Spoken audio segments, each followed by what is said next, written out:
நாங்கள் இன்னைக்கு ஒரு சம்மந்தி பண்ண போகிறோம். அதுக்கு தேவையான பொருள் தக்காளி, பச்சை மிளகு, சின்ன வெங்காயம், பூண்டு, இஞ்சி, இவ்வளவு புளி.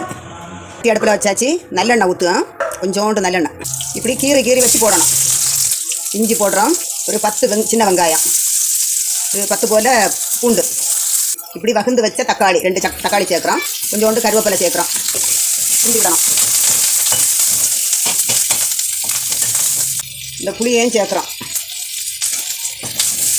அளவு உப்பு சேர்க்குறோம். இப்படி மசிஞ்சு வாரது வர இப்படி கிண்டி இது ரெடி ஆகியாச்சு. இதை இனி இறக்கி ஆற வச்சு இடிகல்லில் போட்டு இடிச்செடுக்கணும். ஆறியாச்சு. இடிகல்லில் போட்டு இப்படி மசிச்சு எடுக்கணும். இப்படி இடித்து மசிச்சு வாரி எடுத்தாச்சு. இது சோறுக்கு சாப்பிடலாம், சூடு சோறுக்கு சாப்பிடலாம், தோசை இட்லிக்கு